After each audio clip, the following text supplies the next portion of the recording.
Hello student, this is Nila. Our today topic is about poverty as a challenge. Dear student, ये chapter हमारा class 9th की economics की book का 3rd chapter है। तो इससे फर्स्ट हमने देखा था पीपल एज ए रिसोर्स और उसके बाद हमारे पास आता है poverty as a challenge. Start करते हैं। सबसे पहले introduction. They show that poverty mean hunger and lack of shelter, यानी कि सबसे फर्स्ट हमें देखना है कि जो पुअर्टी वर्ड होता है उसका मीनिंग क्या होता है। तो पुअर्टी मतलब होता है कि जो हमारी बेसिक नीड्स हैं, जितनी भी हमारी बेसिक नीड्स हैं, अगर कोई उन बेसिक नीड्स को कंप्लीट नहीं कर पाता, उनको फुलफ़िल नहीं कर पाता है, वो बिल्कुल भी सेटिस्फाई नहीं हो पाता है अपनी बेसिक नीड से, तो उसको वो लेवल होता है हमारा पोवर्टी लेवल। यानी कि जहाँ पे हमने जो बेसिक नीड है हमारी फूड, शेल्टर और क्लॉथ, तो ये हमारी बेसिक नीड में इंक्लूड होती है। अगर ये तीनों चीज़ें हमें नहीं मिल पाती टाइम के अकॉर्डिंग, जिस टाइम पे हमें इनकी रिक्वायरमेंट है, तो वो हमारे लिए पोवर्टी लेवल होता है।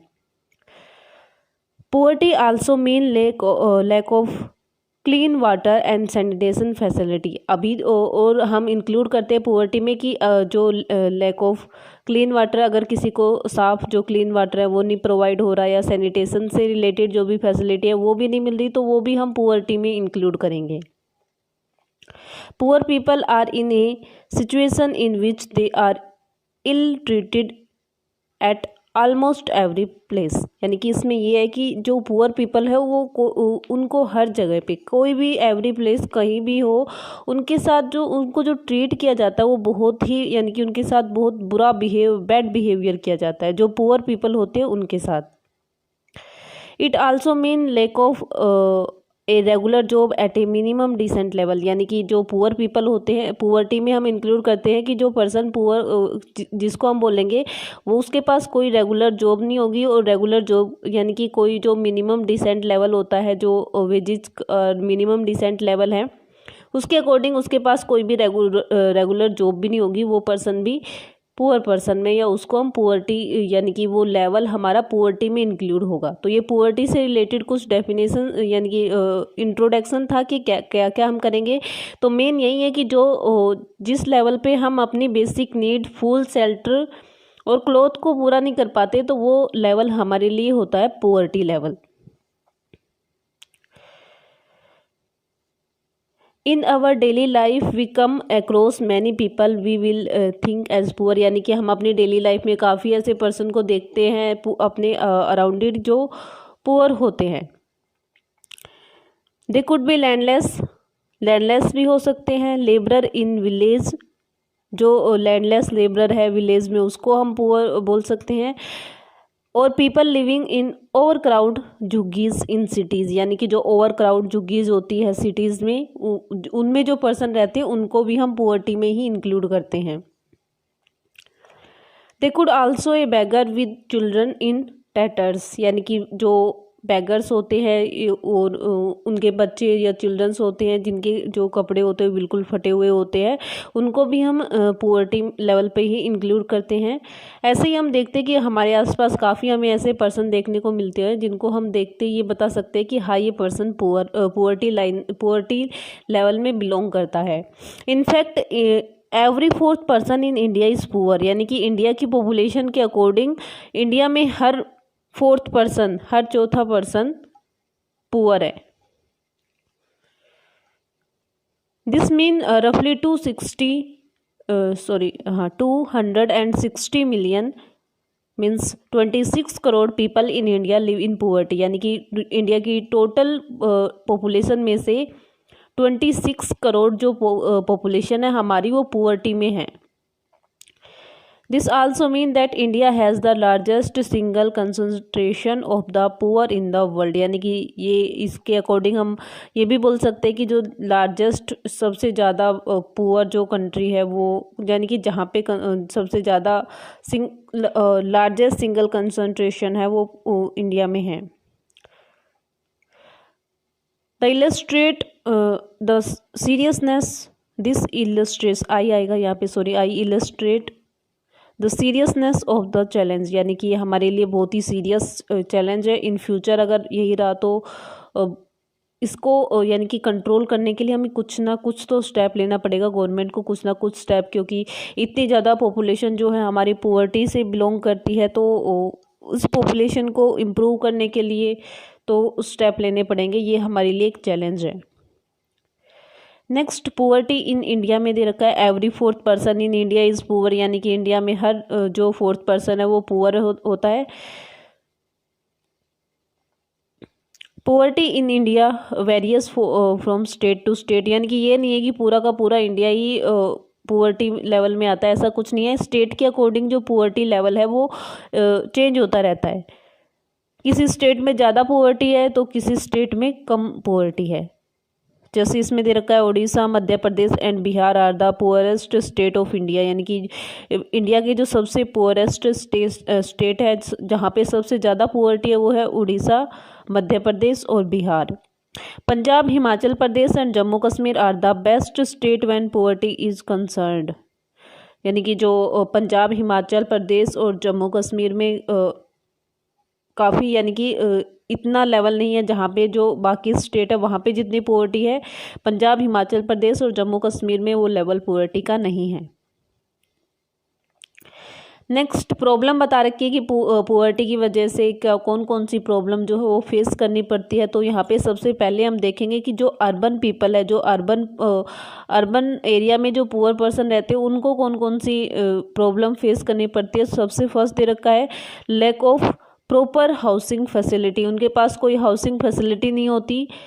अनहाइजीनियस इन्वायरमेंट जो होता है वो बिल्कुल सूटेबल नहीं होता। नो सोशल सिक्योरिटी स्कीम, कोई सिक्योरिटी नहीं होती, उनकी सोशल सिक्योरिटी नहीं होती। Lack of opportunity to quality health and education service, ना उनको कोई क्वालिटी हेल्थ यानी कि हेल्थ से रिलेटेड कोई भी वहाँ पे हेल्थ केयर सिस्टम नहीं उनको प्रोवाइड होता, और प्लस में एजुकेशन सर्विस से रिलेटेड भी कोई भी अपॉर्चुनिटी उनको वहाँ पे प्रोवाइड नहीं होती।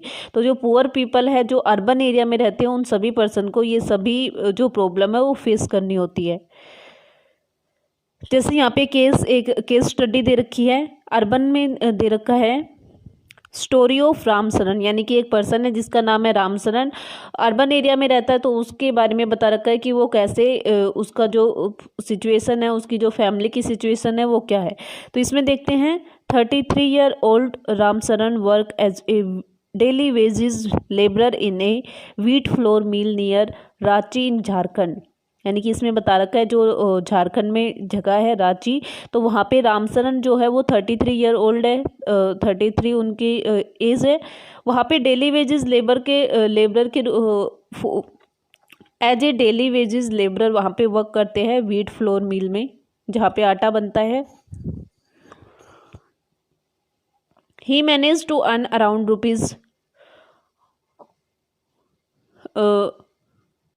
₹1,500 a month when he find employment, यानी कि उसकी जो डेली पर मंथ की जो सैलरी है जो वो मैनेज कर पाता है, वो है उसकी ₹1,500 per month. The money is not enough to sustain a family of 6, including himself, his wife, and 4 children, aged between 6 months to 12 years। यानी कि इसमें ये बता रखा है कि बेशक से वो उसके जो इनकम है वो 1,500 है, लेकिन फिर भी उसकी जो फैमिली है जिसमें 6 मेंबर्स है, 6 मेंबर में वो खुद, उसकी वाइफ भी है और उसके 4 बच्चे 4 चिल्ड्रंस भी है, जिनकी एज 6 मंथ टू 12 ईयर्स के बीच बिलोंग करती है। तो उन सबको सस्टेन करने, उनकी लाइफ को सस्टेन करने के लिए, फैमिली को सस्टेन करने के लिए वो जो इनकम है वो इनफ नहीं, यानी कि नॉट इनफ नहीं है। He had to send money home to his old parent who live in a village near Ramgarh, यानी कि उसमें से उसे कुछ जो मनी है वो सेंड करनी पड़ती है अपने जो ओल्ड पेरेंट है उनके पास, जो दूसरे विलेज में रहते हैं। Ramsaran live in a 1 room rented house in a crowd urban settlement in the outskirts of the city, यानी कि जो रामसरन है उसके पास बस एक ही रूम है, सिंगल रूम में वो रहते हैं, और वो भी रेंट पे, जो बहुत यानी कि बिल्कुल क्राउडेड अर्बन सेटलमेंट है वहाँ पे है।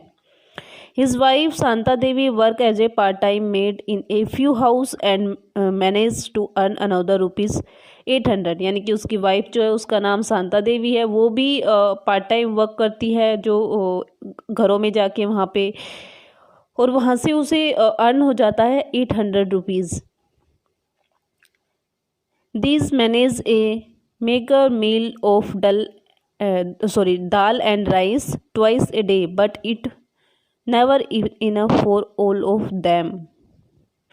यानी कि इतना काम करने के बाद भी वो बस ओनली थोड़ा बहुत दाल और जो राइस है वही जो है मैनेज कर पाते हैं, जो इनफ नहीं है उनके लिए। His elder son work as a helper in a tea shop to supplement the family income and earn another rupees 300। यानी कि उसका जो बड़ा बेटा है वो भी एक टी शॉप पे हेल्पर का वर्क करता है और वहाँ से उसकी अर्निंग जो है 300 रुपीज़ है। His 10-year-old daughter take care of younger sibling. यानी कि उसकी जो बेटी है 10 ईयर की, वो उसके जो भाई है उसकी, जो उसका ब्रदर है उसकी केयर करती है। None of children go to school and have only 2 pair of second-hand clothes. Shoes are a luxury। यानी कि उनमें से कोई भी जो चिल्ड्रन है वो कोई भी स्कूल नहीं जाता, और प्लस में जो उनके क्लोथ होते हैं वो सेकंड हैंड क्लोथ होते हैं, और शूज़ तो उनके लिए एज ए लग्जरी गुड है। यानी कि जैसे हमारे लिए कोई लग्जरी गुड होती है, वैसे जो शूज़ है वो उसको लग्जरी गुड में इंक्लूड करते हैं। The children have no health care when they fall ill. यानी कि अगर वो बीमार हो जाते हैं तो वहाँ पे उन्हें कोई हेल्थ केयर फैसिलिटी भी प्रोवाइड नहीं होती। तो ये रामचरण के बारे में दे रखा है कि वो कैसे अपनी पुअर्टी लाइफ वहाँ पे स्पेंड कर रहा है। नेक्स्ट हमारे पास आता है problem faced by the rural people, यानी रूरल पुअर।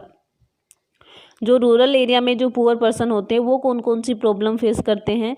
तो सबसे पहले लैंडलेसनेस, यानी कि उनके पास कोई भी ज़मीन नहीं होती, तो वो खुद को यानी कि एग्रीकल्चर से रिलेटेड तो कोई वर्क ही नहीं कर पाते। सेकंड, अनएम्प्लॉयमेंट, क्योंकि रूरल एरिया है, रूरल एरिया में इंडस्ट्री फैक्ट्रीज बहुत कम होती है जिसकी वजह से वहाँ पे कोई एम्प्लॉयमेंट नहीं होता। Size of family, rural area में साइज ऑफ फैमिली भी डिपेंड करता है, क्योंकि ना कोई एम्प्लॉयमेंट होता है ना कहीं की इनकम होती है, जिसकी वजह से अगर फैमिली का साइज लार्ज है तो उसकी वजह से वहाँ पे इफेक्ट डालता है, प्रॉब्लम वो फेस करते हैं क्योंकि पूरी फैमिली की रिस्पॉन्सिबिलिटी होती है। नेक्स्ट है इलिटरेसी, क्योंकि रूरल जो पीपल होते हैं वो एजुकेशन की तरफ कम फोकस करते हैं, जिसकी वजह से ज़्यादातर जो पर्सन है वो इलिटरेट हो जाते हैं। मेल न्यूट्रिशन, यानी कि कोई भी उनके पास जो बिल्कुल जो उनका फूड होता है या उनके लिए जो न्यूट्रिशन इम्पोर्टेंट होते हैं वो उनको नहीं मिल पाते। चाइल्ड लेबर, वहाँ पे चाइल्ड लेबर भी वर्क करती है। और हेल्पलेसनेस, यानी कि वहाँ पे जो एक दूसरे की हेल्प करना, क्योंकि सभी पर्सन का जो इनकम लेवल होता है वो बहुत कम होता है, जिसकी वजह से हेल्पलेसनेस वह भी एक मेन प्रॉब्लम है। तो जैसे हमने केस स्टडी देखी थी अर्बन एरिया की, यहाँ पे रूरल एरिया की भी केस स्टडी है। तो इसमें देखते हैं स्टोरी ऑफ लक्का सिंह, यानी कि एक पर्सन दे रखा है लक्का सिंह, रूरल एरिया से बिलोंग करता है, इसलिए उसकी स्टोरी यहाँ पे ली है। तो Lakka Singh belong to a small village near Meerut in Uttar Pradesh, यानी कि उत्तर प्रदेश का एक विलेज है मेरठ, वहाँ से जो लक्का सिंह है वो बिलोंग करते हैं। His family does not own any land, उनके पास कोई ज़मीन नहीं है। So they do job for the big farmer, तो इसलिए वो जो गांव के बिग फार्मर है, बड़े जो किस जमींदार है, उनके यहाँ पे वर्क करते हैं, जॉब करते हैं। At time they get paid ₹50 for a hard day work, यानी कि जब वो पूरे दिन काम करते हैं तो उन्हें ओनली ₹50 ही मिलते हैं, 50 रुपये ही मिल पाते हैं। The family of 8 can not always manage 2 square meal a day, यानी कि उसकी फैमिली जो है वो 8 मेंबर है उसमें, लेकिन हमेशा वो अपनी फैमिली के लिए जो 2 स्क्वेयर मील यानी कि 2 टाइम का जो खाना भी है वो भी मैनेज नहीं कर पाते। They live in a kutcha hut in the outskirts of the village, यानी कि वो जो विलेज के बाहर बिल्कुल कच्चा हट यानी कि जो कच्चे मकान होते हैं उसमें जो बिल्कुल विलेज से बाहर होते हैं वहाँ पे रहते हैं। The women of the family spend the day chopping fodder and collecting firewood in the field. यानी कि जो भी वहाँ की वुमेन है, फैमिली की वुमेन है, वो अपना लगभग जो टाइम है वो स्पेंड करती है चॉपिंग फूडर यानी कि खाने से रिलेटेड, और प्लस में फायरवुड, जिससे वो फायरवुड जो होती है वो फील्ड से इकट्ठा करने में अपना टाइम स्पेंड करती है। He had to start earning when he was 10 year old. यानी कि जो लखा सिंह है उन्होंने अर्निंग स्टार्ट कर दी थी, उसने जॉब करना स्टार्ट कर दिया था, वर्क करना स्टार्ट कर दिया था, तब उसकी एज 10 ईयर ओल्ड थी only. His father a TB patient, यानी कि उनके फादर को टीबी पेशेंट है, passed away 2 year ago due to the lack of medicine. यानी कि 2 साल पहले उनकी डेथ हो गई क्योंकि मेडिकेशन वहाँ पे उनको अच्छी से मेडिकल फैसिलिटी प्रोवाइड ना होने की वजह से। His mother now suffer for the same diseases. अब उनकी मदर भी है, वो भी सेम डिसीजेज से सफ़र कर रही है, वो भी टीबी पेशेंट है। And life is slowly ebbing away. यानी कि वो भी यानी कि उस बीमारी की वजह से अपनी काफ़ी सफ़र कर रही है। The village has a primary school. Village में प्राइमरी स्कूल है। लखा नेवर वांट देयर। जहाँ पे लखा ने कोई उसकी एजुकेशन नहीं है उसके पास, वो बिल्कुल जो है इलिटरेट पर्सन है। ही स्टार्टिंग अर्निंग, यानी कि जब उसने स्टार्टिंग की थी वो 10 ईयर का था। Now new cloth are both once in a few year. यानी कि पूरे साल में वो ओनली एक बार ही होता है, एक बार ही वो नए कपड़े खरीदते हैं। And even soap and oil are a luxury for the family. और जो सोप और जो ऑयल है वो उनके लिए लग्जरी, जैसे जो हमारे पीछे वाली जो हमने केस स्टडी देखी थी उसमें सूज उनके लिए लग्जरी गुड था, तो यहाँ पे साबुन और जो ऑयल होता है तो वो उनकी फैमिली के लिए एज ए लग्जरी गुड है। यानी कि बहुत कम, रेयर चांस ऐसा होता है कि ये सब फैसिलिटी उनको मिल पाती है। नेक्स्ट हमारे पास आता है poverty line. Poverty line is a common method used to measure poverty based on income और कंजम्पशन लेवल। यानी कि पुअर्टी लाइन जो है वो वहाँ एक ऐसा मेथड है, कॉमन मेथड है, जहाँ पे हम मेजरमेंट करते हैं कि जो हमारा किसी भी पर्टिकुलर पर्सन की इनकम और उसका कंजम्पशन लेवल क्या है, तो वहाँ पे हम अपनी पुअर्टी लाइन डिसाइड करते हैं।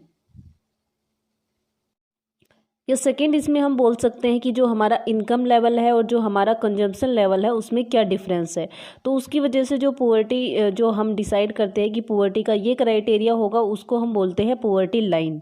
ए person is considered poor of his और her consumption level is below a given level set by each country. यानी कि हर एक कंट्री ने क्या एक लेवल सेट कर रखा है अपना, कि इस लेवल से ऊपर नहीं, सॉरी, इस लेवल से नीचे जितने भी पर्सन होंगे उनका जो इनकम लेवल होगा या कंजम्पशन लेवल जो इससे कम होगा उसे हम पुअर पर्सन में इंक्लूड करेंगे। तो अगर किसी पर्सन का, जैसे मान लो एक लेवल यहाँ पे डिसाइड कर दिया, कोई पर्सन ऐसा है जिसका कंजम्पशन या इनकम लेवल जो है वो नीचे जा रहा है, डिक्रीज हो रहा है, तो वो हमारे लिए होंगे पुअर पर्सन। अगर ऊपर की तरफ जा रहा है तो वो होगा हमारे लिए पुअर्टी से below,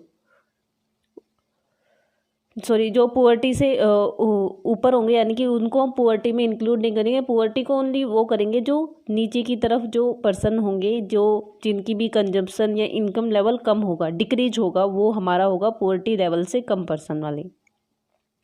Will determine the poverty line in India a minimum level of food requirement, clothing, education, medical requirement, light footwear etcetera. यानी कि जब हम इंडिया में पुअर्टी लेवल को डिसाइड करते हैं, हम देखते हैं कि इंडिया में पुअर्टी लेवल क्या है, जो पुअर्टी लाइन है वो कहाँ है, तो वहाँ पे हम जो फूड रिक्वायरमेंट है उसको इंक्लूड करते हैं, क्लोथिंग को, एजुकेशन, मेडिकल रिक्वायरमेंट, लाइट और फुटवियर को, तो इन सब को हम इंक्लूड करते हैं। देखते हैं कि अगर सभी पर्सन अपनी बेसिक नीड्स को फुलफिल कर पा रहा है तो वो पुअर पर्सन नहीं है। लेकिन अगर कोई पर्सन है वो अपनी बेसिक नीड्स को फुलफिल करने के लिए बहुत ज़्यादा, यानी कि उसको वहाँ पे हार्ड वर्किंग करना पड़ रहा है एक मैक्सिमम लेवल से ज़्यादा, तो वहाँ पे और फिर भी वो यानी कि कंप्लीट नहीं कर पा रहा है अपनी फैमिली की जितनी भी रिक्वायरमेंट है, तो उसको हम पुअर्टी लाइन वहाँ पे डिसाइड करेंगे और उसको पुअर पर्सन में इंक्लूड करेंगे। तो ये इसमें भी यही दे रखा है कि जो हमारा कंजप्शन लेवल है और जो इनकम लेवल है उसमें जो डिफरेंसेस यानी कि उसको हम उसके अकॉर्डिंग डिसाइड करते हैं कि हमारी पॉवर्टी लाइन क्या होगी। The present formula of food requirement will estimate the poverty line is based on the desired calories requirement। यानी कि अब poverty line जो है अभी तो हम प्रेजेंट में क्या आता है कि कैलोरीज पे डिपेंड है कि अगर एक पर्सन को इतनी कैलोरीज मिल रही है जो फूड से रिलेटेड है, फूड से रिक्वायरमेंट से रिलेटेड इतनी कैलोरीज मिल रही है तो वो पर्सन पुअर पर्सन नहीं है। अगर उससे कम मिल रही है तो वो पुअर पर्सन है। तो जैसे जो रिक्वायरमेंट है वो इसमें दे रखी है इंडिया के according. Calories requirement in India 2400 calories पर person per day in rural area. यानी कि रूरल एरिया में एक पर्सन को एक दिन में 2400 कैलोरीज की रिक्वायरमेंट होती है। और अगर हम अर्बन एरिया में देखें तो अर्बन एरिया में 2100 कैलोरीज की रिक्वायरमेंट होती है, क्योंकि इंडिया में हार्ड वर्किंग जो रूरल एरिया होता है वहाँ पे लोग फिजिकली वर्क ज़्यादा करते हैं और अर्बन एरिया में मेंटली वर्क ज़्यादा होता है। तो इसलिए जो यानी कि क्योंकि अगर फिजिकली वर्क करेंगे तो वहाँ पे हमें ज़्यादा एनर्जी की ज़रूरत है, तो वहाँ पे कैलोरीज ज़्यादा हम डिसाइड करके चलते हैं। तो ये इंडिया का लेवल पुअर्टी लाइन का लेवल है कि अगर एक पर्सन रूरल एरिया में रहता है और उसकी पर पर्सन पर डे जो कैलोरीज है वो 2400 है तो वो पुअर पर्सन में वहाँ पे हमारी पुअर्टी लाइन अगर उससे कम है तो वो पुअर पर्सन, अगर उससे ज़्यादा है तो वो नॉर्मल पीपल है जो उसमें इंक्लूड होगा। तो ये यहीं पे है कि फिजिकली वर्क ज़्यादा होता है इसलिए ज़्यादा कैलोरीज की रिक्वायरमेंट होती है रूरल एरिया में, और लेकिन अर्बन एरिया में कम कैलोरीज की रिक्वायरमेंट होती है। नेक्स्ट है कॉजेज ऑफ पुअर्टी, यानी कि क्या क्या क्यों जो पुअर्टी लेवल है वो इतना क्यों है। तो सबसे फर्स्ट दे रखा है इसमें ब्रिटिश रूल, यानी कि हमें पता है अच्छे से कि हमारी कंट्री काफ़ी टाइम तक ब्रिटिश रूल के अंडर रही है। तो इसकी वजह से क्योंकि ब्रिटिश पर्सन है वो हमेशा अपने प्रॉफिट के बारे में सोचा, उन्होंने इंडिया के प्रॉफिट या हमारी कंट्री के प्रॉफिट के बारे में नहीं सोचा, इसलिए वो हमेशा जो इंडियन पर्सन उनको डेवलप ही नहीं होने दिया उन्होंने। तो इसलिए एक मेन कोजिज है हमारे पास कि ब्रिटिश रूल की वजह से जो है वो पुअर्टी ज़्यादा है इंडिया में। रूरल इकोनॉमी, यानी कि जो हमारी लगभग पूरी इकोनॉमी है वो रूरल एरिया पे डिपेंड है, तो इसलिए भी एक कोजिज है ये पुअर्टी का। और जब लगभग ज़्यादातर जो पर्सन है वो रूरल एरिया में ही है जो पुअर्टी में इंक्लूड होते हैं। हैवी प्रेशर ऑफ पॉपुलेशन, क्योंकि पॉपुलेशन भी काफ़ी इंक्रीज़ हुई है हमारी कंट्री की, इसलिए काफ़ी ज़्यादा पॉपुलेशन की वजह से भी हम अपनी बेसिक नीड्स नहीं पूरे कर पा रहे हैं जो पुअर पर्सन है, जिसकी वजह से पुअर्टी की सिचुएशन बनी है। सो नेक्स्ट हमारे पास chronic unemployment and underemployment, यानी कि बहुत पहले से जो अनएम्प्लॉयमेंट चला आ रहा है वो भी काफ़ी टाइम से, और प्लस में जो अंडर एम्प्लॉयमेंट है यानी कि अभी जो इतनी ज़्यादा इंडस्ट्रीज है डेवलप नहीं हुई है और टेक्नोलॉजी भी इतनी ज़्यादा डेवलप नहीं है, उसकी वजह से भी एक कोजिज यानी कि रीजन है पुअर्टी का ये। लैक टू प्रॉपर इंडस्ट्रियलाइजेशन नहीं हुआ है। कुछ एरिया ऐसे हैं जहाँ पे इंडस्ट्रियलाइजेशन हुआ है, लेकिन लगभग जो मैक्सिमम एरिया जहाँ पे इंडस्ट्रियलाइजेशन नहीं हुआ है, जिसकी वजह से ये एक रीजन है पुअर्टी का। सोशल फैक्टर, काफ़ी सोशल जो फैक्टर है वो भी इफेक्ट करते हैं पुअर्टी को, क्योंकि जैसे मान तो जो हमारी कास्ट से रिलेटेड है, रिलीजन से रिलेटेड है, काफ़ी फैक्टर ऐसे हैं यानी कि जो सोसाइटी से रिलेटेड है जो पुअर्टी को ज़्यादा इंक्रीज या इम्प्रूव कर रहे हैं। जैसे मान लो कि काफ़ी कास्ट जो है, कुछ कास्ट ऐसी है जिनको रिजर्वेशन मिला हुआ लेकिन कुछ को रिजर्वेशन भी नहीं मिला हुआ, या कुछ बोल सकते हैं कि सोशल डिस्क्रिमिनेशन भी है सोसाइटी में जो पुअर्टी का एक रीजन है। नेक्स्ट हमारे पास आता है इंडियाज़ इकोनॉमिक पॉलिसी, यानी कि जो इंडिया की इकोनॉमिक पॉलिसी है वो भी अच्छे से फॉलो नहीं हो पा रही है, जिसकी वजह से पुअर्टी इंक्रीज हो रही है डे बाय डे। नेक्स्ट है neo liberal policy and other their effect, यानी कि काफ़ी जो नियो लिबरल पॉलिसी है जिनके बारे नेक्स्ट हम देखेंगे इसके बारे में कि जो गवर्नमेंट जो पॉलिसीज़ लेके आई है उनके इफेक्ट भी इतने ज़्यादा नहीं हुए हैं, ताकि जो पुअर पर्सन है वो उनको जो बेसिक नीड्स या उनकी बेसिक रिक्वायरमेंट है उतना तो वो इनकम वहाँ पे अर्न कर सके। तो ये सब कॉजेज़ है पुअर्टी से रिलेटेड, यानी कि रीजन क्या क्या है पुअर्टी के। नेक्स्ट हमारे पास आता है इसमें थोड़ा सा डिटेल में दे रखा है कि low level of economic development under the British colonial administration, यानी कि जब ब्रिटिश रूल था हमारे ऊपर तब जो हमारा इकोनॉमिक डेवलपमेंट था वो बिल्कुल लो लेवल पे था। The failure at both the front, promotion of economic growth and population control, परपेचुएटेड the cycle of poverty, यानी कि जो हमारा ग्रोथ और पॉपुलेशन, इकोनॉमिक ग्रोथ और पॉपुलेशन भी है जो इफ़ेक्ट करते हैं पॉवर्टी को, यानी कि इनकी वजह से भी। इरेगुलर स्मॉल इनकम भी इतनी ज़्यादा नहीं है जिसकी वजह से बेसिक नीड्स कंप्लीट नहीं हो पाती हमारी। हुज इनकम इन इक्वालिटीज़, काफ़ी इनइक्वालिटीज़ भी है सोसाइटी में। सोशल कल्चर फैक्टर भी इफ़ेक्ट करते हैं और इकोनॉमिक फैक्टर भी इफ़ेक्ट करते हैं। नेक्स्ट है हमारे पास steps taken by the government to reduce rural poverty. So इसमें हमें ये बताना है कि जो रूरल एरिया में जो पुअर्टी है उसको रिड्यूस करने के लिए, कम करने के लिए गवर्नमेंट ने क्या स्टेप ली है। The government of India has been trying its best to remove poverty, यानी कि गवर्नमेंट जो है वो भी काफ़ी एफर्ट लगा रही है यहाँ पे पुअर्टी को रिमूव करने के लिए।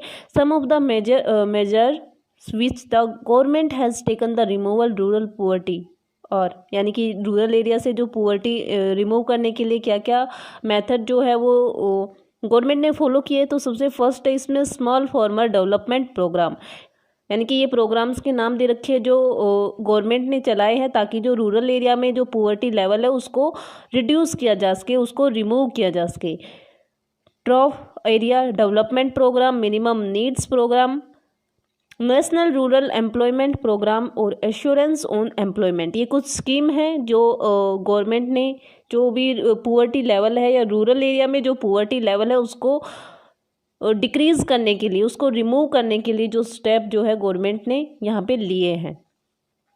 नेक्स्ट हमारे पास की जो अर्बन एरिया में पुअर्टी लेवल है उसको डिक्रीज़ करने के लिए, उसको रिमूव करने के लिए गवर्नमेंट ने क्या स्टेप लिए हैं, तो वहाँ पर हम इंक्लूड करते हैं। सबसे फर्स्ट है हमारे पास नेहरू रोजगार योजना, प्राइम मिनिस्टर रोजगार योजना, urban basic service for the poor programme और नेशनल सोशल असिस्टेंस प्रोग्राम। तो ये कुछ प्रोग्राम है या जो योजना है जो गवर्नमेंट ने बनाई है ताकि जो अर्बन एरिया में पुअर्टी लेवल है उसको हम कम कर सकें और जो पुअर्टी है अर्बन एरिया में उसको रिमूव कर सकें। सो ये था हमारे पास कि गवर्नमेंट ने क्या स्टेप लिए। नेक्स्ट हम कवर करेंगे कि जो हमारा anti poverty measurement by the Indian government, यानी कि इंडियन गवर्नमेंट ने क्या क्या प्रोग्राम, कौन कौन सी स्कीम चलाई है पुअर्टी को डिक्रीज़ करने के लिए या पुअर्टी लेवल को, जो पुअर्टी है पूरी कंट्री में ही, ना कि किसी पर्टिकुलर एरिया में बल्कि पूरी कंट्री में ही पुअर्टी को रिमूव करने के लिए, वहाँ से ही उसको डिक्रीज़ करने के लिए जो स्कीम्स चलाई है उसके बारे में कवर करेंगे। अभी हमने इसमें कवर किया है कि हमारा जो यानी कि पुअर्टी लाइन क्या होती है, पुअर्टी लेवल क्या होता है, और प्लस में रूरल एरिया और अर्बन एरिया में जो जो गवर्नमेंट ने स्टेप ली है पुअर्टी को रिमूव करने के लिए उसके बारे में हमने इसमें कवर किया है। आई होप ये आपको समझ आया होगा। Thank you.